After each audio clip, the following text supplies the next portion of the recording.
Bem, então vamos lá. Eu configurei para vocês verem as perguntas no celular, então quem está presencial vai poder ver a pergunta no próprio celular. Então, vamos lá, eu vou iniciar, acho que já iniciei a gravação. Então, preste atenção à última parte da aula, antes da gente fazer o quiz do Kahoot.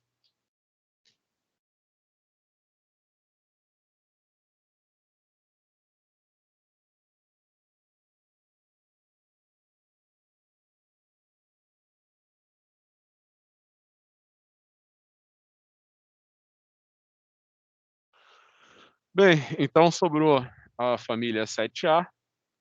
Família 7A, você tem o flúor, o cloro, o bromo e o iodo. Então, você imagina que na família 7A, você sempre vai ter a distribuição eletrônica NS2, NP5. Tá? Então, você vai ter aqui os orbitais NS e aqui os orbitais NP.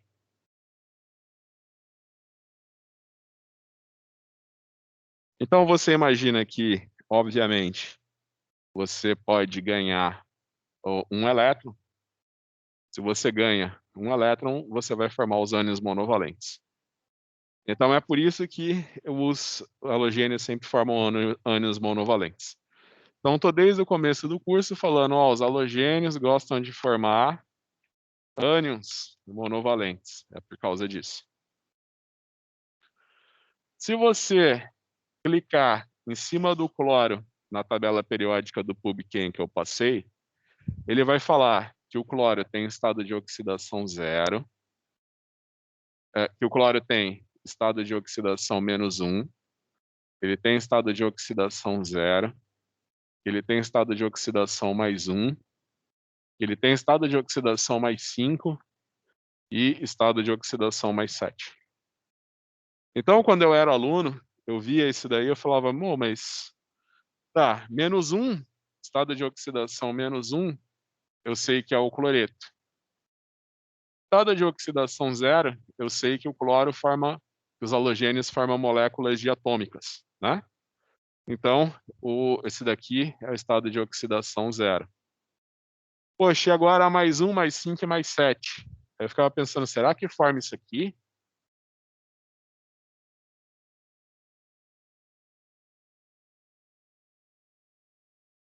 Quando eu era aluno, eu ficava pensando, mas será que forma isso aí? Não, né? Vai formar o quê? Oxiânio.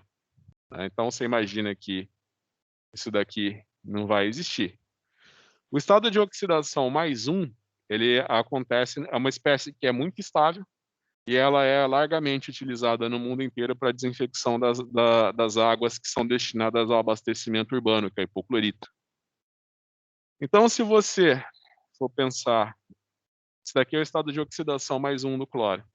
Eu não sei o estado de oxidação do cloro. Deixa eu ver, o oxigênio é -2, o cloro eu não sei, é X e a carga total da molécula é -1. Então, eu tenho X, que é igual a -1 mais 2. Logo, o estado de oxidação do cloro é +1. Você imagina que da indústria de cloro e álcalis, o gás cloro é um subproduto da indústria de cloro e álcalis. Então, você imagina que você borbulha o gás cloro em água, ele sofre uma reação de desproporcionamento. O que é uma reação de desproporcionamento? Ele vai gerar H+, acho que não deu espaço aqui. Vamos voltar para cá.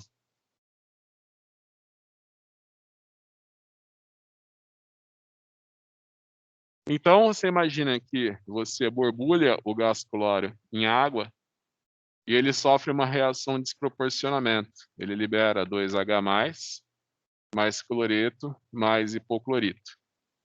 Né? O que é uma reação de desproporcionamento?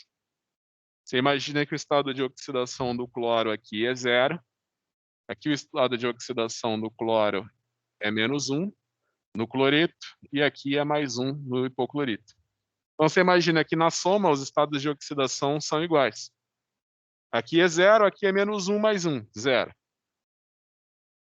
Você imagina que para eu deslocar essa reação dos reagentes para os produtos, o que eu faço? Eu tiro os produtos, eu tiro o H+.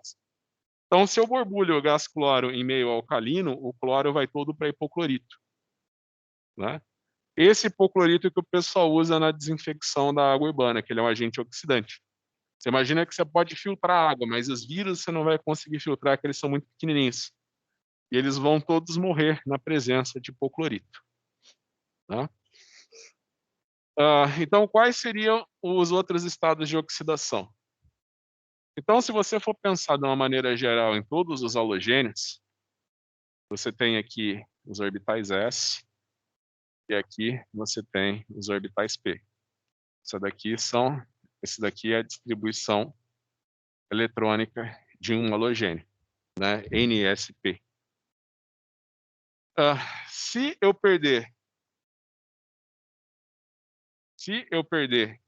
só os elétrons que eu tenho no orbital P, estado de oxidação eu vou ter?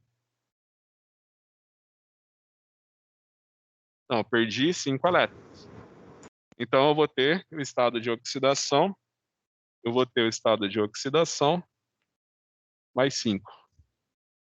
Se eu perder todos os elétrons, ele está na família 7A, obviamente ele tem 7 elétrons. Se eu perder todos, eu tenho estado de oxidação mais 7, certo? Então, por exemplo, o flúor, ele só vai existir na forma de fluoreto. Agora, cloro, bromo e iodo, eles vão existir em estado de oxidação mais 5 e mais 7. Então, você tem no estado de oxidação mais 7, você tem o perclorato, e no estado de oxidação mais 5, você tem o clorato. No caso do iodo, você tem o periodato, e você tem o iodato,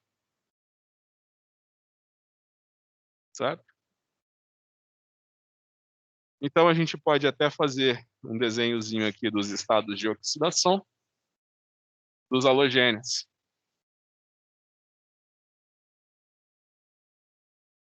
Então, a gente pode vir aqui e fazer o estado de oxidação -1.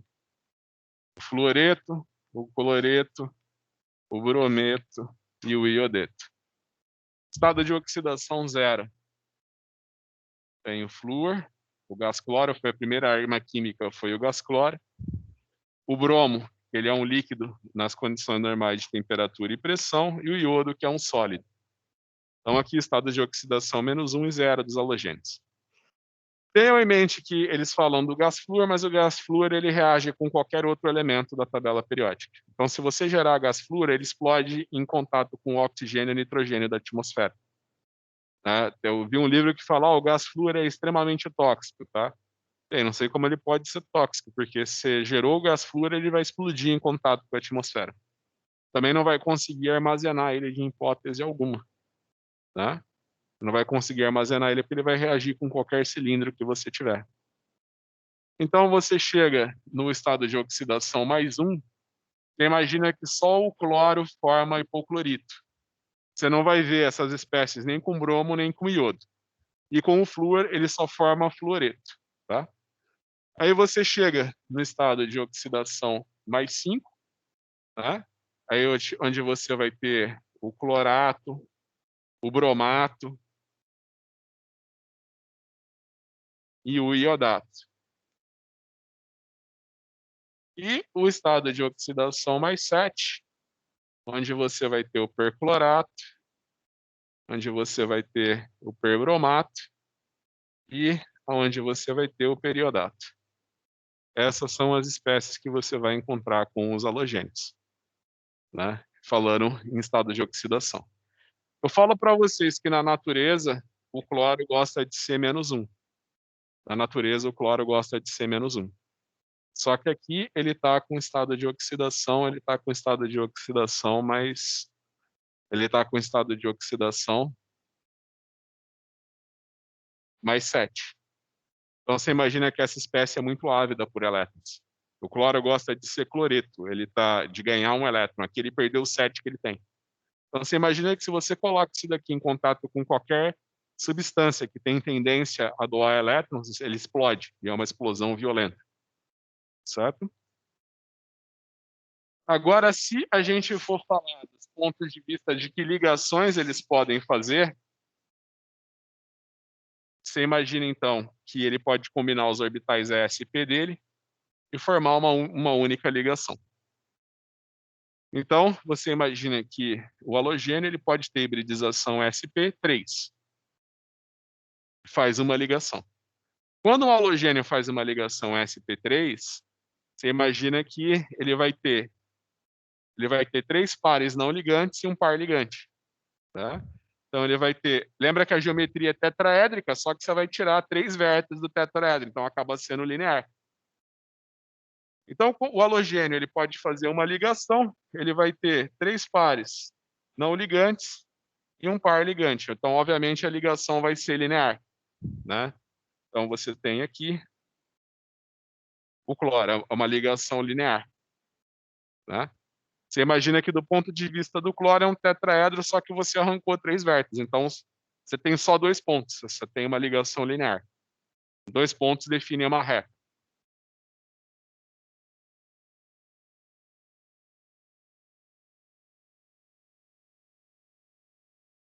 Vão entrando no quiz do Kahoot. Vocês já entraram?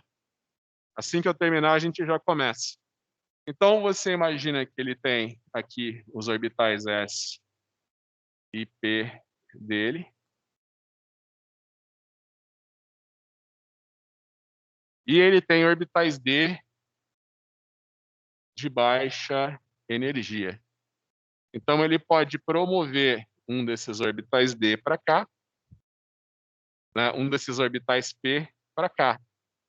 Aí você vai ter uma hibridização sp3d.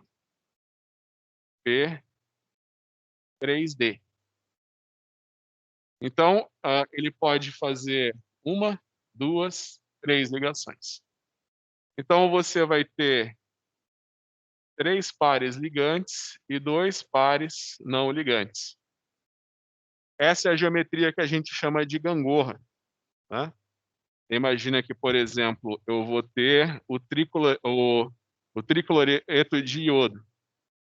Então, você imagina que eu vou ter o iodo aqui, aí eu vou ter um cloro aqui, um cloro aqui, um cloro aqui, e aqui eu vou ter os 2 pares não ligantes.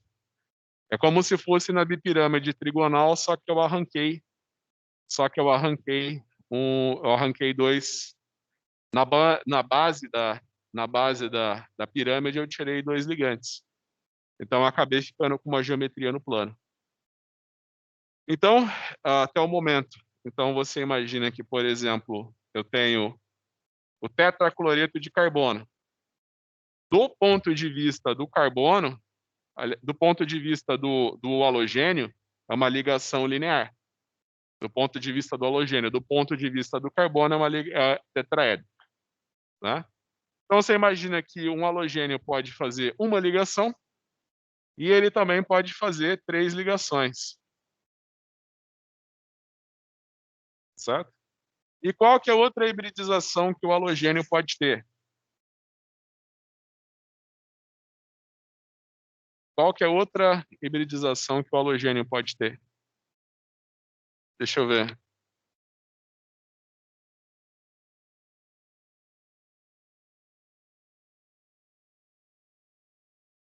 Aqui a gente tem os orbitais D, né?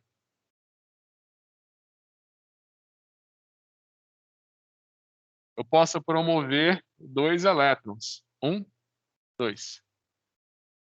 Quantas ligações eu faço agora? 1, 2, 3, 4, 5. Posso fazer 5 ligações, tá? Então, você imagina que eu vou ter uma hibridização sp3t2. Então, por exemplo, eu tenho o pentafluoreto de iodo. Eu vou ter 5 pares ligantes e um par não ligante. Eu vou ter uma geometria que é igual a octaédrica, só que eu vou arrancar um vértice do tetraedro. Então, eu vou ter o iodo aqui, vou ter o flúor, vou ter o flúor, vou ter um par de elétrons não ligantes aqui e outro flúor. Então, é o que a gente chama de pirâmide de base quadrada, que é basicamente um octaedro. Se tivesse um ligante aqui, ia ser um octaedro. Eu arranquei esse ligante, é uma pirâmide de base quadrada. Então, lembra que o halogênio pode fazer uma ligação, 3 ligações e 5 ligações. Ok?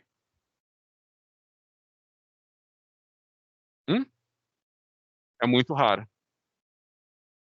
sp3d3 é muito raro. Eu nem falo no curso. É extremamente raro. E também extremamente instável. Existe hibridização sp3d3, mas aí são outros casos. São casos bem mais específicos. É coisa da inorgânica. Então, aqui eu fiz o desenho.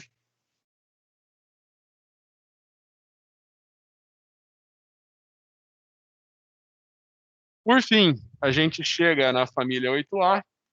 Você sabe que a configuração na família 8A é NS2, NP6. O gás flúor ele é tão reativo que tentaram gerar o gás flúor na presença do xenônio.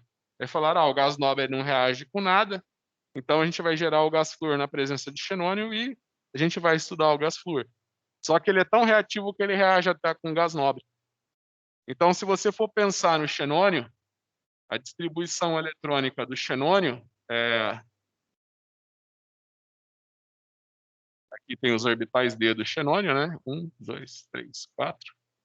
Então, você tem essa distribuição eletrônica aqui. Você tem essa distribuição eletrônica aqui para o xenônio, tá vendo? Onde ele tem todos os orbitais dele, S. Aqui é a distribuição geral de um gás nobre, né? Ele tem todos os orbitais S e P preenchidos. Você imagina que esse cara aqui, o flúor, ele é tão reativo que ele consegue desemparelhar um par de elétrons do xenônio e promover para um orbital D. Então, você tem essa espécie aqui, que é o difluoreto de xenônio. Ele vai ter hibridização sp3d. Você vai pensar que você tem aqui um xenônio, você vai ter um flúor de cada lado, como se fosse uma pirâmide de base trigonal, onde você tem um par de elétrons. Você imagina que é uma pirâmide de base trigonal. A base da pirâmide são os pares não ligantes. Então, você tem 2 pares ligantes e um par não ligante. Certo? E esse cara aí, ele é tão ávido por elétrons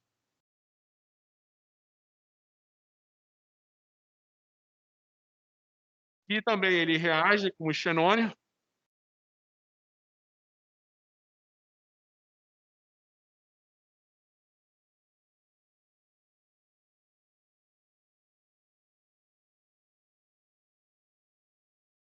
Até vou fazer o...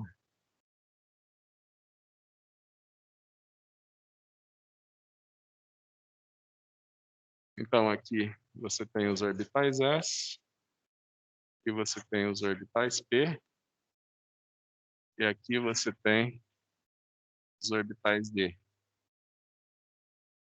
Você imagina que ele é tão ávido por elétrons que ele pode, o flúor, ele pode reagir com o xenônio e desemparelhar 2 elétrons do xenônio. Aí você imagina que o xenônio, ele vai ter hibridização sp, sp3, d2. Tá? Então, você imagina que aqui você vai ter o xenônio como se fosse num octaedro. Você vai ter um flúor fazendo a base do octaedro. Né? E você vai ter um par de elétrons em cada ponta. Você vai ter um par de elétrons em cada ponta do octaedro. Né? Então, você tem o octaedro, você tirou os pontos de cima, ficou só a base do octaedro. Então, essa é uma geometria planar. quadrada planar. Essa é uma geometria quadrada planar. Você tem 4 pares ligantes e 2 pares não ligantes, e a geometria é quadrada planar. Então você imagina que gás nobre não reage, reage com flúor. O xenônio, ele pode fazer 2 ligações e 4 ligações. As únicas substâncias conhecidas com gás nobre são os fluoretos de xenônio, onde o xenônio faz 2 e 4 ligações. Então o xenônio faz 2 e 4 ligações. Já o halogênio faz 1, 3 e 5 ligações. Certo? Não, só conhece isso. Se bem que você pode pensar, né? Pô, tem mais 2 aqui. Né? Mas é que eu falei, é muito difícil ele desemparelhar os elétrons e hibridizar mais orbitais D. Tá? Nenhum livro de ensino de química fala, no caso dos halogênios, dele fazer a 7ª ligação. Tá? Perfeito, vamos para o quiz do Kahoot. Pode começar, então, já o quiz do Kahoot, pessoal?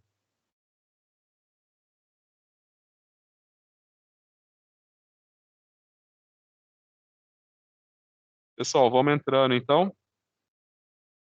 E quando vocês derem OK, eu dou iniciar.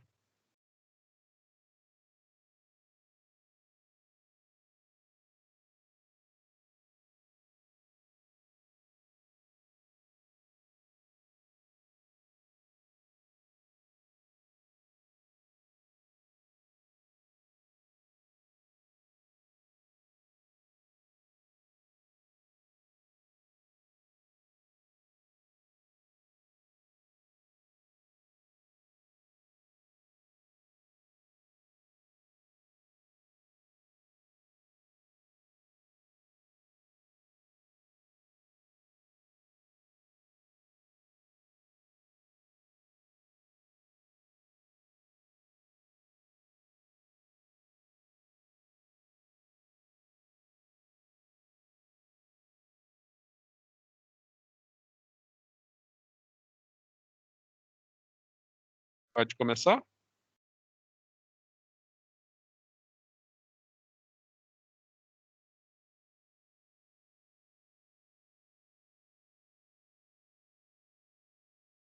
Muito bem. Vamos começar o nosso quiz do Kahoot. Alguém? Alô? Pode começar. Perfeito. Então vamos lá.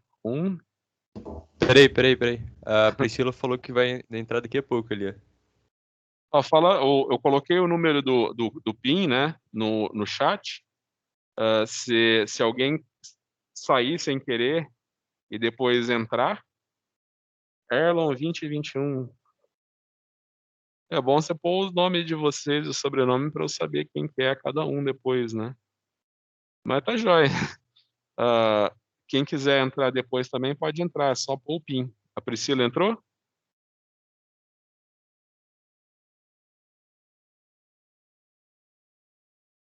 Esperar mais 2 minutos, então. Agora são 20h57. Entrou. Perfeito. Então eu vou começar, então. Mais alguém para entrar? Vocês entraram? Perfeito. Então vamos começar, então. Maravilha, 25 participantes.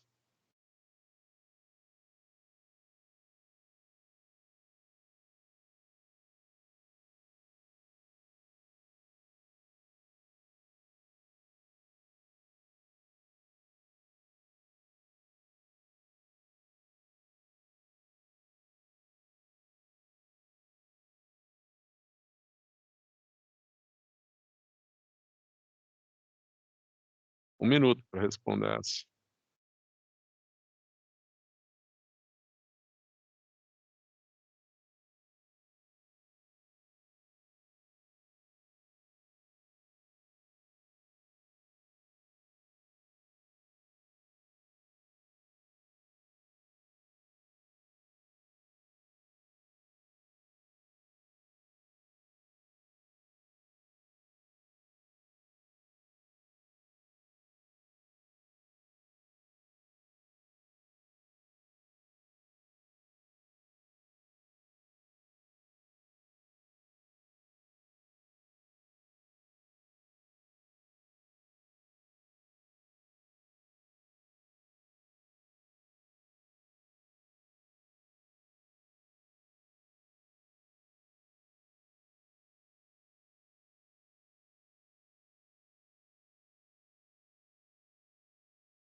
Bem, pessoal, então, lembra a gente viu a parte de preparo de soluções?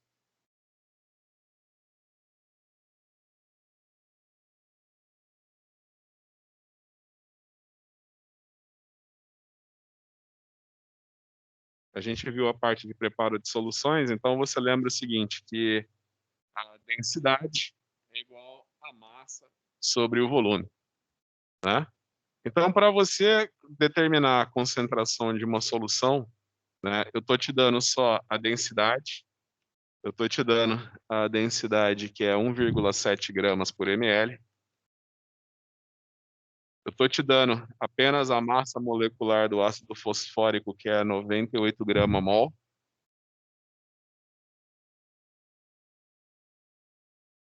e eu estou te dando o título do ácido fosfórico, que é uma medida adimensional, que é 85%, massa por massa. Isso quer dizer que se eu pesar 100 gramas de ácido fosfórico, 85 gramas é ácido fosfórico, 15 gramas é água. Então, para eu transformar essas informações em concentração, né, o que eu faço? Eu sei que concentração é igual ao número de mols dividido pelo volume. E eu sei que número de mols é igual a massa dividido por massa molecular. Então, eu substituo isso daqui nessa fórmula e eu vou ter que concentração é igual a massa dividido por massa molecular vezes o volume. Nesse momento, então, eu sei que a minha massa, né, não vai ser 100% ácido fosfórico, então entra o título. Então, nesse momento, eu vou substituir a minha massa. Ó, eu sei que densidade é massa sobre volume. Então, eu posso dizer que massa é igual a densidade vezes o volume. Então, eu substituo nessa fórmula, eu vou ter concentração é igual densidade vezes o volume, vezes o título, dividido por massa molecular, vezes o volume. Eu corto o volume, eu vou ter que densidade vezes título dividido por massa molecular é igual a concentração. Então, a densidade, eu passei para vocês em grama por ml, eu vou multiplicar por 1000 para ficar grama por litro, porque a concentração é mol por litro. Então, eu vou colocar 1.700 gramas por litro, vezes 0,85, dividido pela massa molecular, que é 98 grama-mol, e eu vou ter a resposta, que é a concentração, que é 14,74 mol por litro. 14,74 mol por litro. Ok? É assim que você transforma título, massa molecular e densidade em concentração mol por litro. Isso daí a gente viu antes de entrar na parte de propriedades periódicas.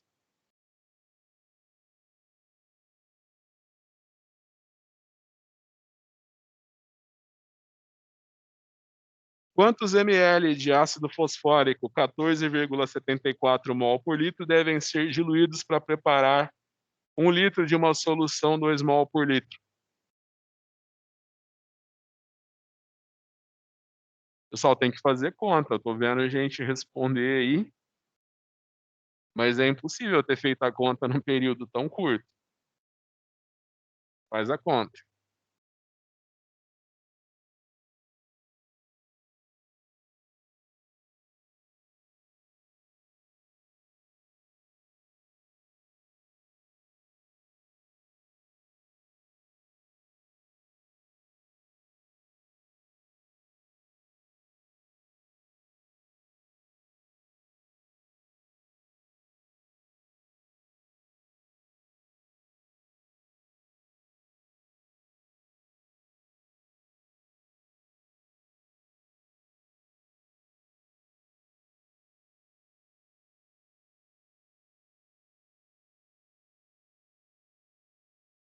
Muito bem.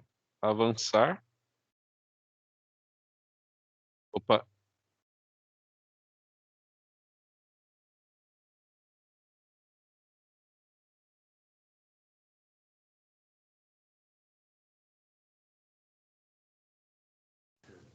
O professor não está apresentando na tela.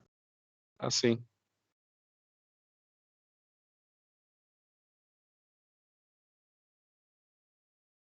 Cinco gramas de cloreto de ferro 3 são dissolvidos em 250 ml de água.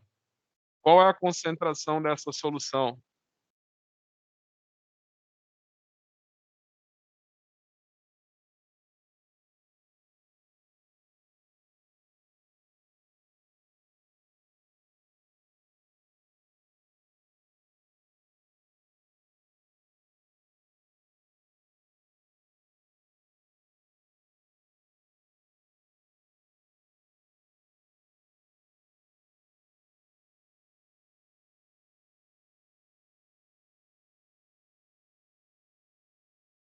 Muito bem, parabéns.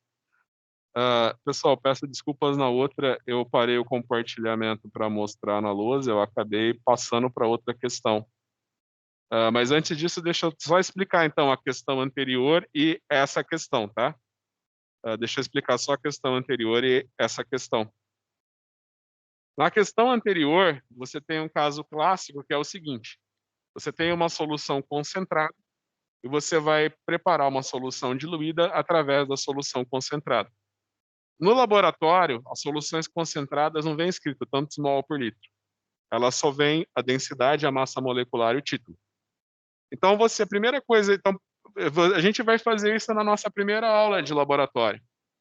Eu vou pegar uma solução de ácido clorídrico concentrado e pedir para você me preparar uma solução diluída através da solução concentrada.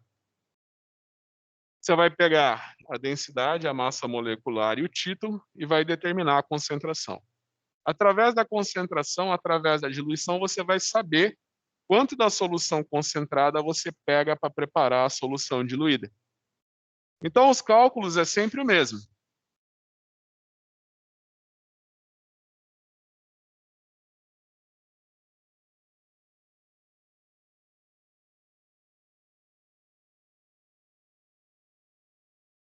Então, você tem aqui uma garrafa de uma solução concentrada. Então, aqui você tem uma solução cuja concentração é concentrada. E você tem um volume da solução. Você vai ter que pegar um volume dessa solução concentrada para preparar uma concentração de uma solução diluída e um volume de uma solução diluída. Então, você tem a solução de ácido concentrado, que tem uma concentração concentrada. Eu vou ter que pegar um volume dessa solução para preparar um volume da solução diluída e uma concentração da solução diluída, né? Então, você vai escrever concentração da solução concentrada vezes volume da solução concentrada é igual concentração da solução diluída vezes volume da solução diluída, certo? Então, para você saber o volume da solução concentrada que você tem que pegar, é só você fazer concentração da solução diluída vezes volume da solução diluída dividido por concentração da solução concentrada. Tá? Por exemplo, no laboratório de ensino, você vai ter uma solução de ácido clorídrico que tem concentração 12 mol por litro. Eu vou pedir para você fazer uma solução de ácido clorídrico que tem concentração 1 mol por litro e 50 ml. A gente vai fazer isso no laboratório de ensino. Então, ó, é só você fazer, quando eu pedir para você fazer isso no laboratório, você vai pensar, tá, que volume da solução concentrada eu tenho que pegar para preparar a solução diluída. É só você fazer a concentração da solução diluída, que é 1 mol por litro, vezes o volume da solução diluída, que vai ser 50 ml, dividido pela concentração da solução concentrada, que vai ser 12 mol por litro. Isso daqui vai dar 4,04 ml, se eu não me engano. Então, isso daqui é um jeito de você preparar a solução. Você pega uma solução concentrada e dilui para preparar uma solução diluída. Então, por exemplo, você sabe que a solução concentrada tem essa concentração. Eu quero preparar uma solução que tem uma concentração menor, 1 mol por litro, e 50 ml. Eu uso esse cálculo aqui para dizer quanto que eu vou pegar da solução concentrada para preparar a solução diluída. A outra maneira de preparar uma solução, a gente viu isso antes de entrar em propriedades periódicas, é através da dissolução no reagente sólido. Então, basicamente, você vai preparar uma solução através da dissolução de um sal. Você vai preparar uma solução através da dissolução de um sal. Como é que você vai preparar essa solução? Que massa do sal você tem que dissolver? Então, no exemplo que eu dei para vocês, eu falei que 5 gramas de cloreto de ferro 3 são dissolvidos em 250 ml de água. Qual que é a concentração da solução?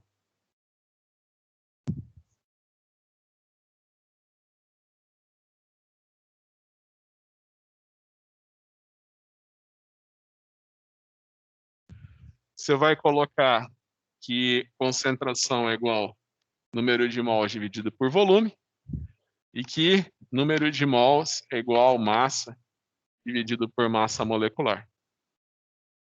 Então, você vai substituir isso daqui nessa equação e vai me dizer que concentração é igual massa dividido por massa molecular vezes o volume. Então, no caso, eu falei que foi uma massa de 5 gramas.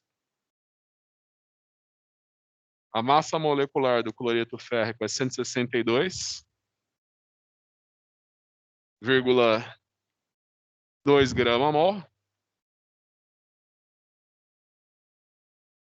E o volume da solução foi 250 ml. Só que aí eu lembro que concentração é mol por litro, então eu tenho que passar o volume para litros. Então, 0,25 litros. Que vai dar a resposta de 0,12 mol por litro. Ok? Vamos para a próxima questão. Eu vou pôr o compartilhamento de tela de novo.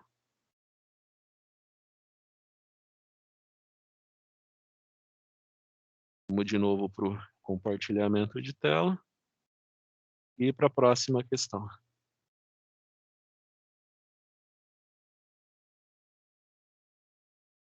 Qual deles é maior?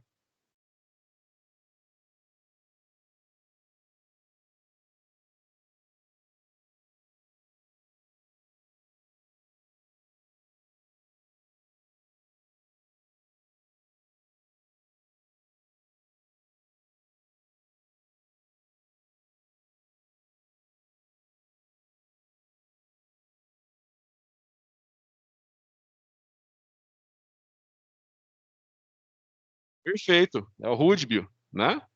Ó, se você olhar a tabela periódica, do PubChem, ó, você vai ver que a sequência você está na família 1A. Você tem lítio, sódio, potássio e rúdio. Lembra que quando você desce numa família, você sempre se torna maior, né? No caso, são todos cátions monovalentes. Você imagina que o maior cátion monovalente vai ser o que está mais abaixo na família, num período inferior da família. Então, vamos voltar para o Kahoot. Próxima questão.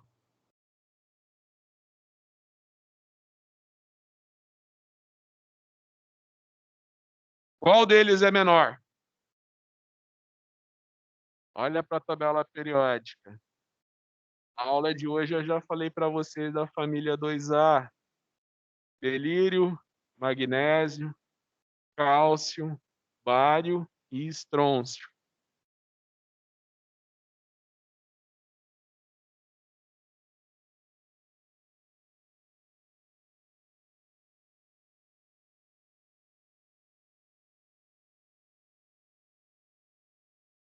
Perfeito, é o magnésio. Vocês podem entrar na tabela periódica do PubChem. Você pode até colocar aqui, ó, sortear por tamanho, né? Então, tem aqui as propriedades, melting point, boiling point, oxidation states. Aqui, raio atômico. Você imagina que eu dei para vocês o exemplo de com cátions, mas você imagina que são todos cátions da mesma família, tá? Então, se você clicar na tabela do PubChem e deixar para organizar tudo pelo tamanho dos raios atômicos, né? Você vai ver que à medida que você desce na família, o tamanho aumenta. O belírio é 153, o magnésio é 173, o cálcio 231, o estrôncio 249, o bário 268. Então tenha sempre isso em mente. Eu estou descendo numa família, meu tamanho está aumentando. Então, com certeza, o magnésio, que é o primeiro da série, ia ser o menor. Certo? Então, vamos continuar.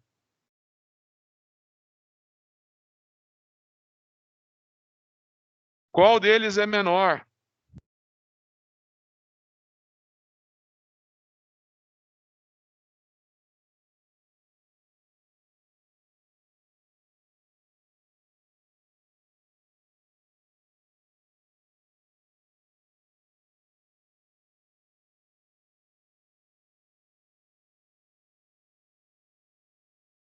Perfeito, né, gente? É o fluoreto.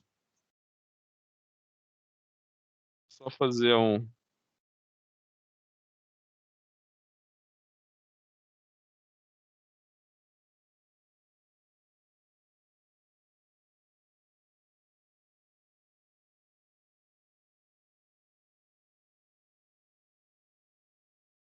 Estou tentando fazer um esquema aqui para ver se funciona o PowerPoint para quem está aqui na sala de aula.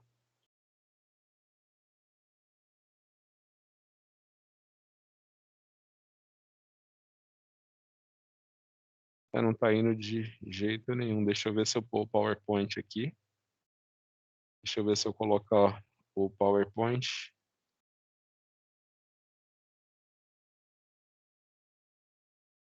Aqui o pessoal que está na sala de aula não está conseguindo ver o projetor, né? Aqui na sala de aula o projetor não funciona. Mas tudo bem. Vocês que estão presencial, abre aquela tabelinha do PubChem. Vocês estão com ela aberta? Então acompanha no celular. Mais uma vez aquela propriedade dos tamanhos que eu falei para vocês. Você está no começo da tabela periódica, o primeiro elemento de cada família é maior. Então, o flúor é 135, o cloro 175, o bromo 183. Isso picometros. Lembra que o P quer dizer 10 a menos 10 metros. Tá? São todos ânions monovalentes. Você imagina que o ânion sempre vai ser maior do que o átomo e o cátion sempre vai ser menor. Mas por serem todos ânions da mesma família, o fluoreto será o menor. Perfeito, a maioria acertou. Pergunta 7. Qual deles é a maior? Silício, fósforo, enxofre e cloro.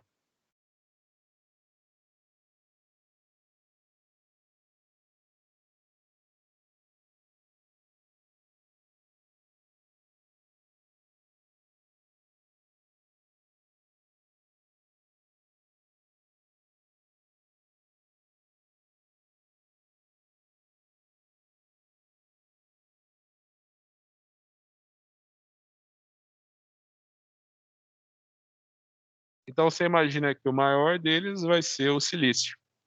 Você pode olhar na tua tabelinha do PubChem. Você vai ver que o silício é 210, enquanto que o cloro é 175, o enxofre e o fósforo é 180. Você pode ver que silício, fósforo, enxofre e cloro eles estão no mesmo período da tabela periódica. Então lembra que quando você caminha da esquerda para a direita num período, o teu tamanho diminui. Certo? Próxima questão.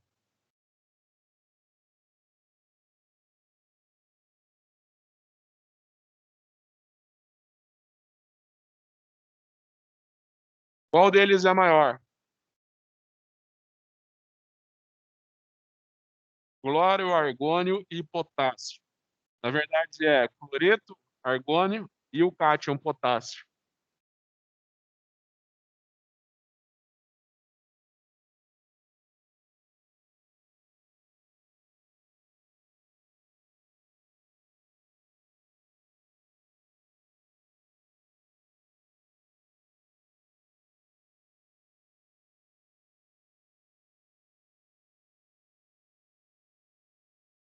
O maior deles é o cloro. Se você olhar a tabela periódica, ó, você vai ver que você está aqui na série, você tem o cloro, o argônio, e logo na sequência, no quarto período, você tem o potássio. Você imagina que todas essas espécies têm o mesmo número de prótons. Tá? Quer dizer, todas essas espécies têm o mesmo número de elétrons. Só que aqui tem o maior número de prótons, é o potássio. Tá? Então, se você for ver a pergunta, né, qual deles é o maior? Você imagina que o cloro, ele cresceu porque ele ganhou um elétron. Na sequência, você tem o gás nobre, que é o argônio, que tem o mesmo número de elétrons, mas ele tem um próton a mais. E na sequência, você ainda tem o potássio, que tem um próton a mais que o argônio, e ainda perdeu um elétron. Então, o menor vai ser o cátion potássio, o segundo vai ser o gás nobre, e o maior de todos vai ser o halogênio. Lembra que perder elétrons faz você encolher e ganhar elétrons faz você aumentar.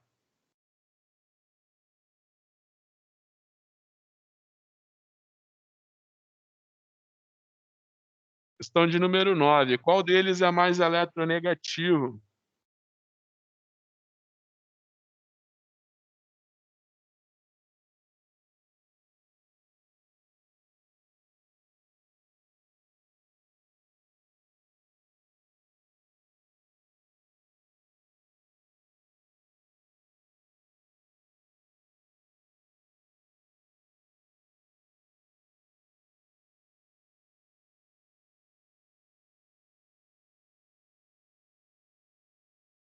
Muito bem.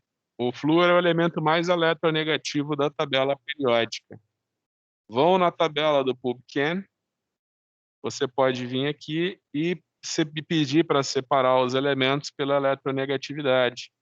Então, tem aqui a eletronegatividade de Pauling. Você clica em cima da eletronegatividade de Pauling, você vai ver que os mais escuros são os mais eletronegativos. Então, você vai ver que o mais eletronegativo é o flúor, na sequência, o oxigênio. O cloro e nitrogênio têm eletronegatividades semelhantes, e assim vai. Então, lembra que o mais eletronegativo é o flúor, o segundo mais eletronegativo é o oxigênio. Então, vamos na sequência.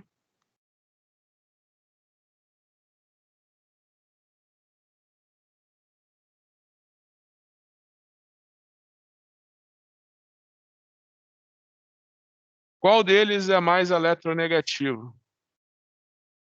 Presta atenção que são todos elementos da família do oxigênio.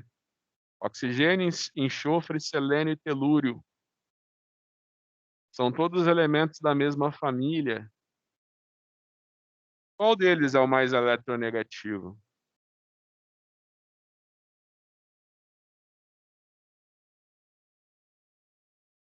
Isso. O primeiro é o menor, consequentemente, ele é o mais eletronegativo. Até falei agora há pouco, né? O elemento mais eletronegativo na tabela periódica é o flúor, o segundo o oxigênio. Pode vir aqui na tabelinha do PubChem e vocês vão ver os dois mais eletronegativos, flúor e oxigênio.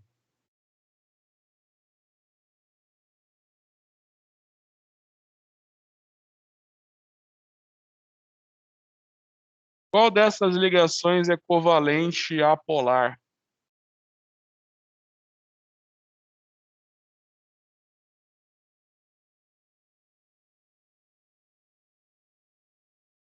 Lembra que apolar é quando a diferença de eletronegatividade entre os dois elementos é muito pequena.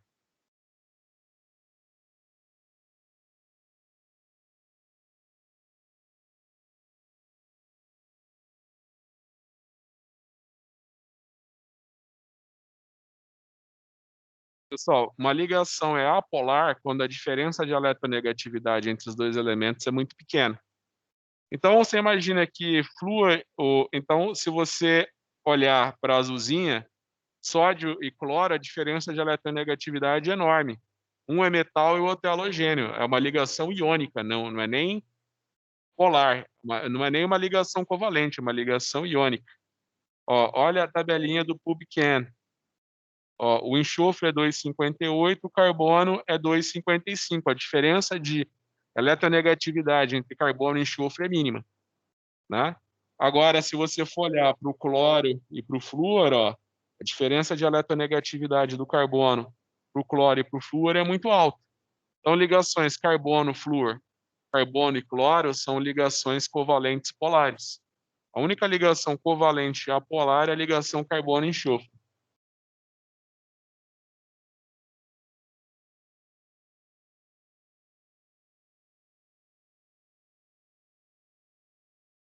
Qual dessas ligações é iônica?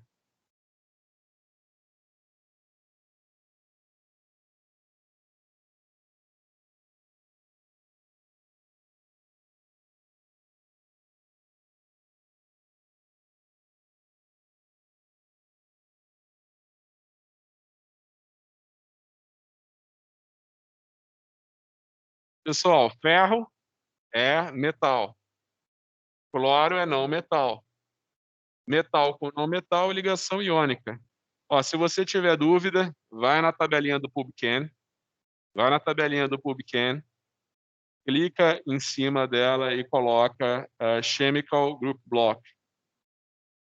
Você vai ver que todos os pintadinhos de azul são os metais de transição, todos os amarelinhos são os não metais. Então você vai ver o ferro pintadinho de azul, o cloro pintadinho de amarelo. Metal com não metal, ligação iônica. Próxima.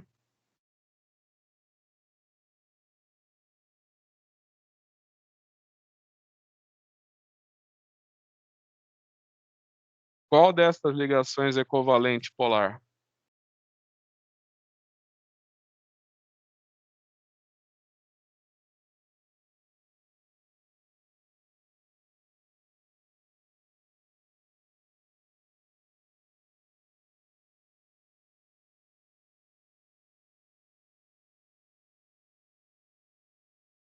Então, a gente já tinha falado anteriormente, né? Covalente polar. Covalente polar é quando tem uma diferença de eletronegatividade alta entre os dois elementos, mas é sempre não metal com não metal, né? Ligação não metal com não metal é ligação covalente. Não metal com metal é ligação iônica. Então, aqui a gente tinha o lítio e o cloro é ligação iônica, lá fora. A gente tinha 3 ligações covalentes: carbono e enxofre, carbono e hidrogênio e carbono e cloro.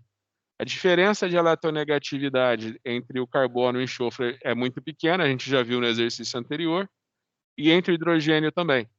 Então, sobrou só o cloro. A única ligação covalente polar que tinha aqui é carbono-cloro. Pode olhar mais uma vez a tabelinha do PubChem.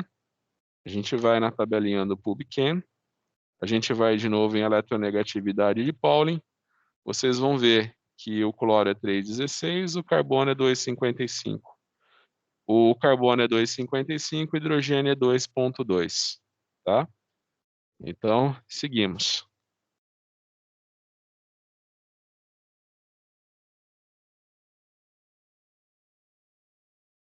Qual deles tem maior energia de ionização?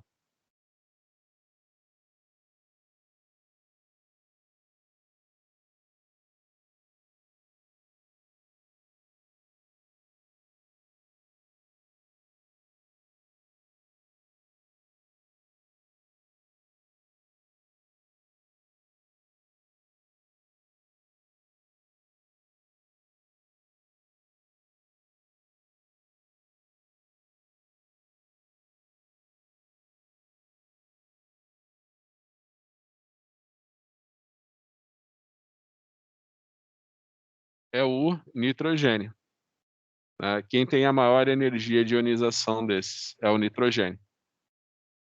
É nesse momento que você me pergunta, né? Você fala, professor, mas o oxigênio não é maior do que o nitrogênio, então não seria mais difícil eu tirar um elétron do oxigênio que do nitrogênio?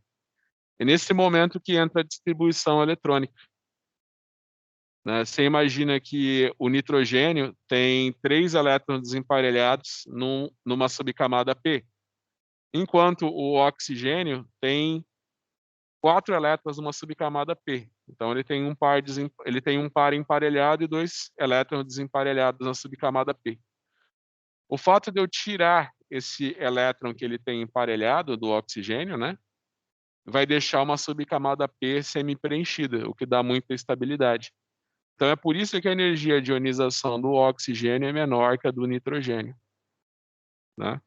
Eu posso até fazer um desenho aqui para vocês posso até fazer um desenho para vocês aqui na lousa.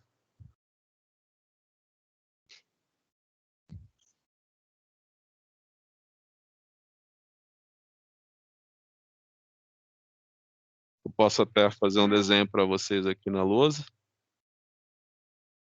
Ó, você tem o nitrogênio, a distribuição do nitrogênio é S.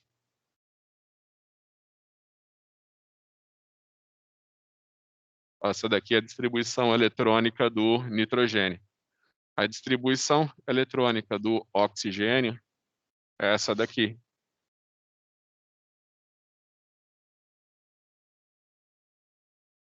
Então, você imagina que se eu tirar um elétron do nitrogênio, eu perguntei de afinidade eletrônica ou de energia de ionização? Energia de ionização, né? Então, se eu tirar um elétron do nitrogênio, eu vou perder a estabilidade de ter uma camada semi-preenchida. Agora, se eu tiro do oxigênio, eu vou ganhar a estabilidade de ter uma camada semi-preenchida. Então, esse fato vai fazer com que essa energia de ionização do oxigênio seja menor do que a do nitrogênio. O mesmo se aplica para o grupo fósforo e enxofre. O mesmo se aplica para fósforo e enxofre, né? Você imagina que se você olhar na tabela periódica, você tem nitrogênio e oxigênio, fósforo e enxofre. Por essa razão é mais fácil você tirar elétron do oxigênio que do nitrogênio. Por essa razão é mais fácil você tirar elétron do enxofre que do fósforo.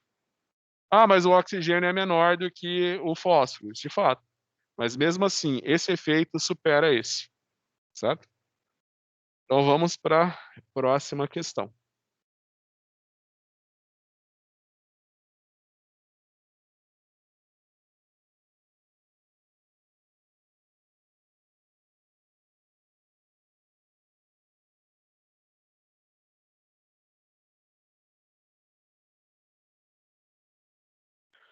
Qual deles tem maior energia de ionização?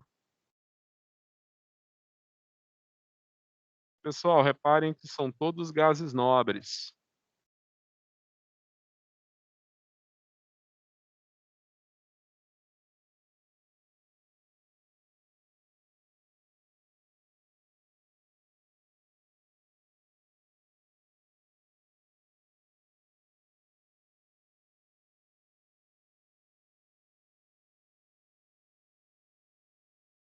Perfeito, né? Você olha aqui na tabela periódica do PubChem, você vai ver que você tem a ordem, né? Neônio, argônio, criptônio e xenônio. O neônio, ele é o primeiro, né, da família. Quer dizer, na verdade, ele é o segundo, né? É hélio e neônio, né? Mas da série que eu pus, ele é o primeiro. Então, obviamente, ele vai ser o menor. Consequentemente, ele sendo o menor, ele vai ter a maior energia de ionização. Quanto menor o átomo, mais difícil tirar o elétron. Você pode olhar na tabelinha do PubChem também e colocar aqui quanto é a energia de ionização, ionization energy. Você clicando em cima, ó, você vai ver que quanto maior a energia de ionização, mais escuro fica o átomo. Então, uma das maiores energias de ionização é para o hélio e a segunda menor é para o neônio. Você pode ver que dentro da família, a energia de ionização vai diminuindo à medida com que você desce na família. Eu fico maior, é mais fácil eu tirar o elétron.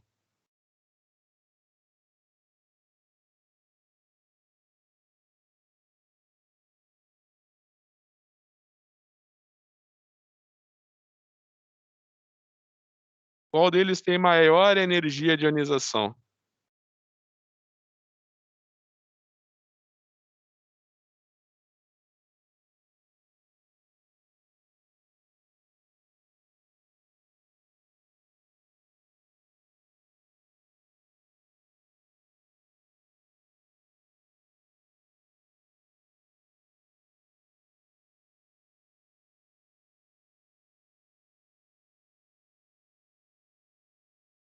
Então, se você clicar na tabela periódica, você vai ter aqui a série enxofre. Ó, você tem alumínio, silício, fósforo e enxofre. A pergunta é, qual deles tem maior energia de ionização? Né? Então você imagina que quanto maior o átomo, né, mais fácil é tirar o elétron, né? Então, se você olhar na série, né, a resposta é o fósforo. Você vai ver que o fósforo, ele é menor do que o alumínio e o silício, mas tem aquele problema que eu falei para vocês que eu mostrei no quadro, né? Se você tirar um elétron do fósforo, assim como você tira um elétron do nitrogênio, você perde a estabilidade de ter uma subcamada P semi-preenchida. Isso daí faz com que a energia de ionização do nitrogênio e do fósforo seja bem mais alta que a energia de ionização do oxigênio e de enxofre, respectivamente. Então, vamos lá, próxima questão.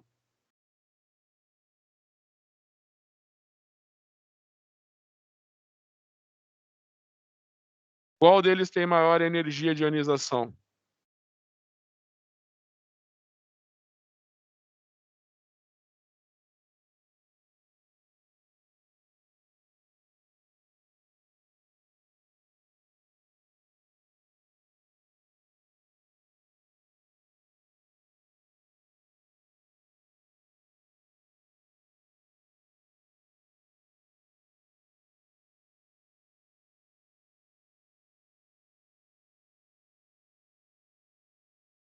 Perfeito.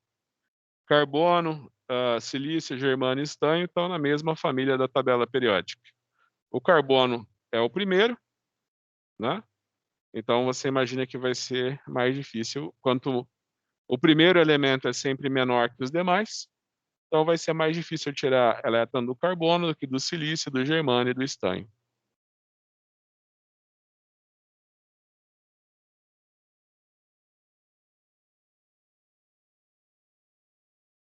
Qual desses cátions não é estável em solução aquosa?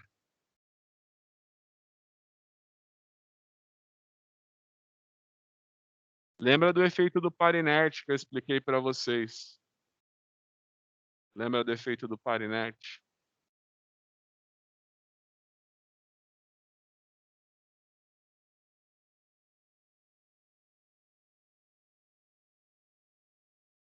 É o estanho. É o estanho. Pessoal, então é que eu falei, se você for lembrar da série, você olha aqui. Você olha que o estanho está na família 4A. Então, qual que é a distribuição de quem está na família 4A? NS2, NP2. Eu vou ter 2 elétrons numa subcamada S e 2 elétrons numa subcamada P. Então, você imagina que eu posso tirar só os elétrons que estão na subcamada P, ou posso tirar todos os elétrons. Então, vou ter estado de oxidação 2 e 4. Mas lembra que eu falei para vocês que a diferença de energia não é muito grande entre os orbitais S e P, no caso do estanho. Então, é muito fácil você oxidar o estanho 2 a estanho 4. Já no chumbo, não, é o contrário, a diferença é maior. O chumbo prefere ficar no estado de oxidação mais 2 do que mais 4. Certo? Então, próxima questão.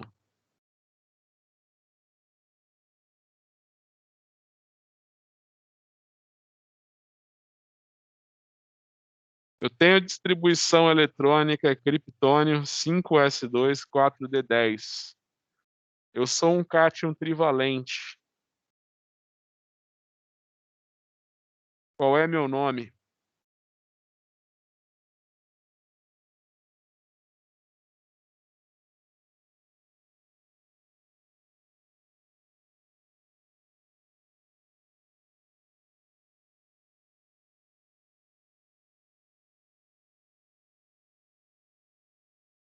É o antimônio.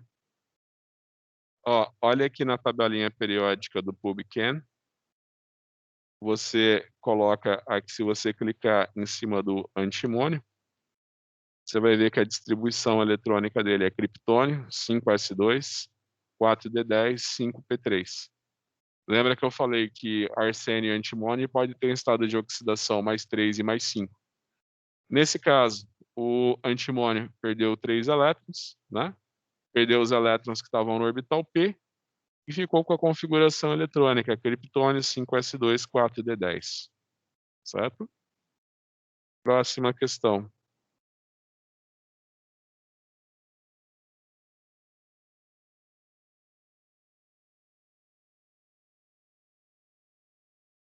Eu tenho distribuição eletrônica criptônio 4d10. Eu sou um óxido, né? Eu sou um dióxido. Quem sou eu?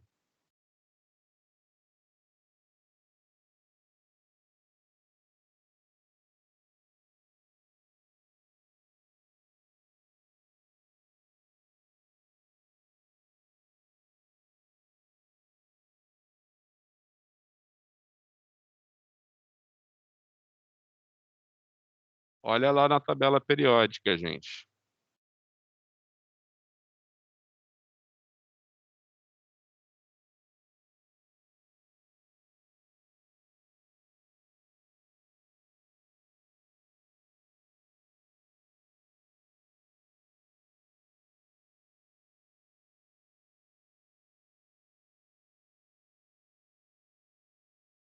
É o estanho.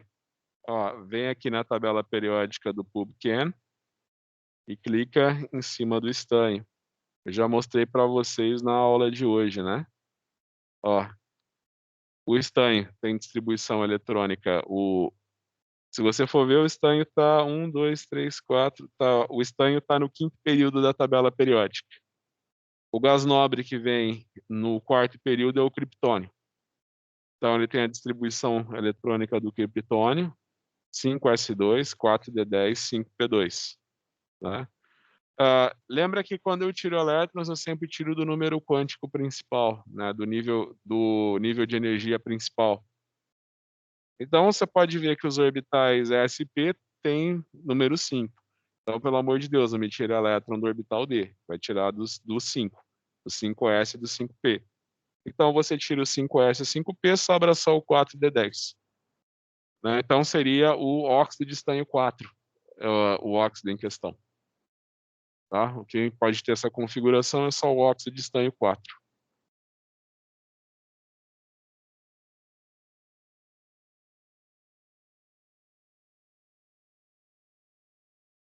Próxima questão. Minha distribuição eletrônica é criptônio 4d10. Quem sou eu? Ó, repare que agora não é cátion nem ânion. Tá? Não é cátion nem ânion. É um elemento químico que não tem carga. Quem será?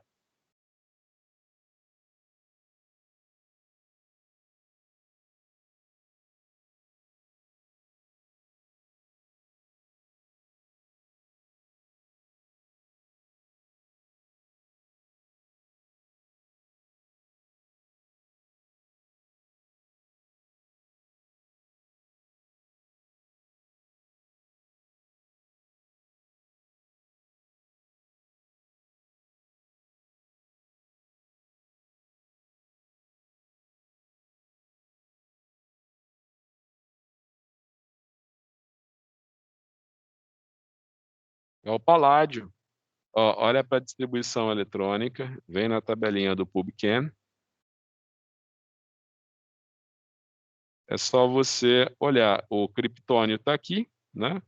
Então ele vai estar numa linha de baixo, né? Ó, você olha aqui, ele tem a distribuição eletrônica criptônio 4D10. Então ele vai estar numa linha abaixo do criptônio. O criptônio está aqui. Então o paládio está aqui. É só você clicar e vai ver. O paládio tem a distribuição eletrônica do criptônio mais 4D10. É o paládio.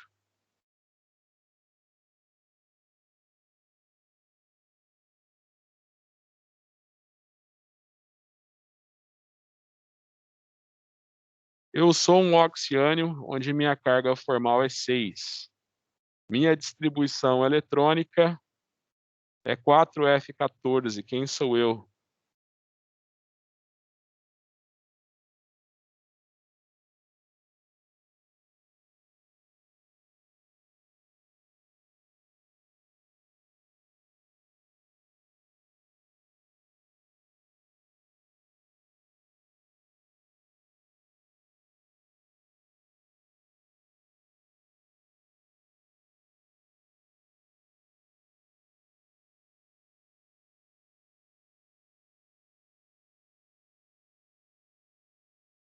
Olha lá na tabelinha do PubChem, gente. Sem a tabelinha, sem a tabela periódica, não dá para resolver.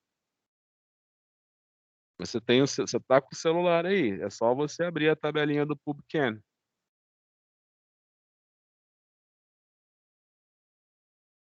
Quem está com o celular e o computador, melhor ainda. É o tungstênio. Ó, você vai clicar aqui em cima do tungstênio. A primeira coisa, quando eu faço a pergunta, eu falo que eu tenho distribuição eletrônica alguma coisa xenônio.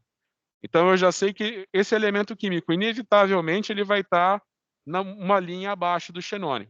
Ele vai estar no período abaixo do xenônio. Então F14, né? Deixa eu ver. F14, tá, então eu estou falando que ele perdeu 6 elétrons, que ele é um cátion, o estado de oxidação dele é 6, né? Bem, então são 6 elétrons, né? Então, aqui eu tenho o xenônio, né? Ó, 2 elétrons aqui. E mais 4 aqui, né? 1, 2, 3, 4. Né? Xenônio, 6s2, 4f14, 5d4. Presta atenção que você vai tirar os elétrons do orbital s, depois você vai tirar os elétrons do orbital d. Presta atenção que o número quântico, o maior número quântico principal é o 6, então tira primeiro do 6s. Depois tira do 5d, para depois poder tirar do f, mas no caso ele não vai conseguir perder mais elétrons, ele já perdeu 6, certo? Então, esse daí é o tungstênio. No caso, o oxiânio que eu estou falando é o tungstenato. Vamos para mais uma questão.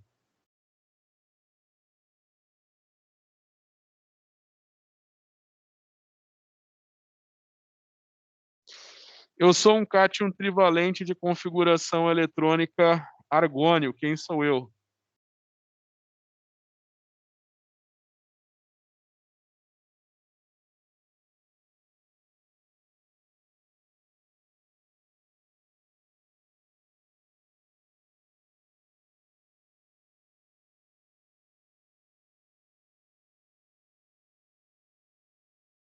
É o escândio, né? Ó, pode olhar na tabela periódica. Você tem o argônio no terceiro período. Então, esse elemento que eu estou falando, ele com certeza ele vai estar no quarto período. Então, ele perdeu 3 elétrons, né? Então, 1, 2, 3 é o escândio.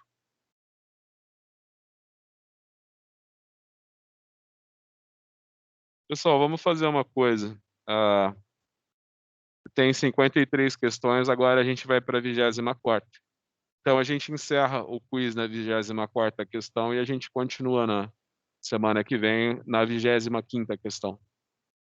Porque não está nem na metade, se foi mais de 1 hora de aula e não chegou nem na metade, a gente vai ficar até a meia-noite aqui para concluir o quiz. Então a gente para agora, continua na semana que vem. O berílio é menor do que o bório.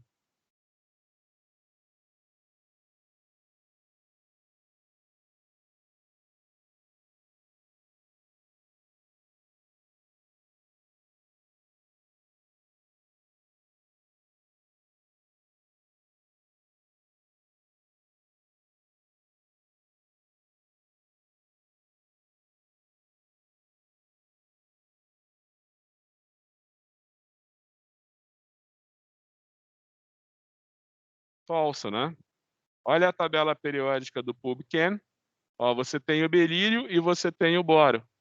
À medida que eu ando da esquerda para a direita, meu tamanho diminui. Então, eu espero que o bório seja menor que o berílio. Eu posso clicar aqui em raio de Van der Waals, né, Atomic Radius, e eu vou ver que o berílio tem 153 e o bório tem 192. Então, o berílio é menor do que o bório. É uma anomalia que a gente vai ter. Não, a gente vai ter uma anomalia na tabela periódica.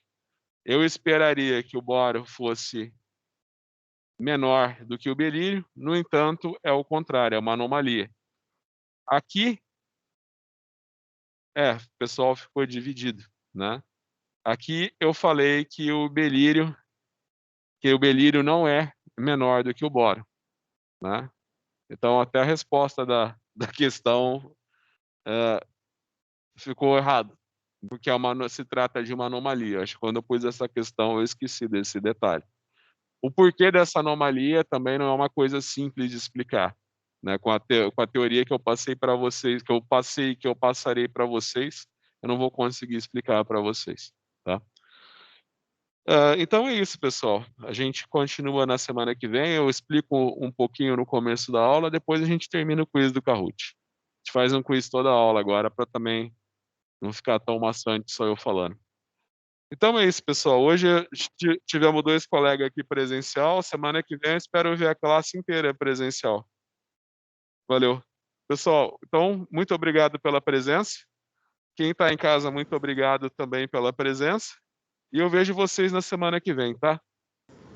Também, Boa professor. noite, fiquem com Deus. Boa noite, boa semana aí. Obrigado, para vocês também. Boa noite, professor.